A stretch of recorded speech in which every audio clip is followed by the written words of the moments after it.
help is on the way. There is light at the end of this tunnel. We are not in a permanent state. This is a temporary state. This is the third wave of a pandemic with a vaccine that's not under development, a vaccine that's now being distributed.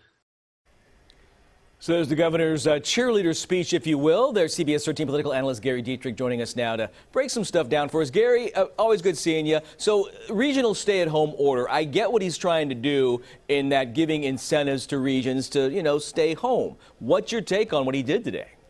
Well, Tony, I think one of the biggest challenges is going to be credibility. We've seen that the governor's taken some hits on that. The big question mark is, are people going to follow the new orders? The other thing about it is, up till now, it's been county by county, done by regions. I can easily see some counties saying, wait a minute, we're in much better shape than other parts of our region. Why are we being penalized? There's a lot yet to be fleshed out in this. And I think really the enforcement part of it is going to be the big question, especially as we get to Thanksgiving. We've already hit Thanksgiving, Christmas holidays, the biggest retail time of the year.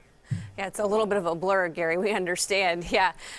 Speaking of businesses, boy, they have been hit so hard this year, as you well know, as so many of these businesses are forced to shut back down. Will there be any kind of financial relief for those who are going to be out of a job again? Well, that's an excellent question, Adrian. And the governor said today that there's a new small business assistance initiative that hasn't been rolled out yet on the website. I checked today. It's supposed to be forthcoming. No details yet. They say up to $25,000 for small businesses. That's on top of, by the way, in Washington today, announced that Pelosi and McConnell were getting together to finally push that federal aid package out. That could potentially help California. There are so many question marks that remain. I think that's what's most concerning to people today.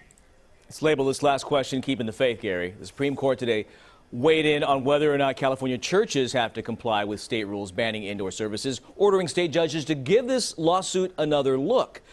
That's interesting. Churches might be in better shape than they thought here, right?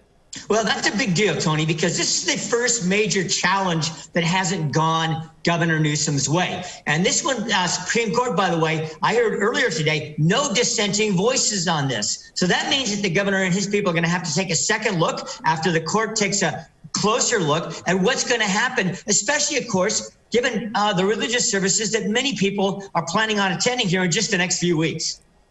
Yeah, chances are the governor won't be invited to speak at any big church gatherings for a while, I'm guessing, but we'll see. Gary, always good seeing you. You too, Tony. Get a haircut soon. That's the advice. Got one yesterday. Thank you.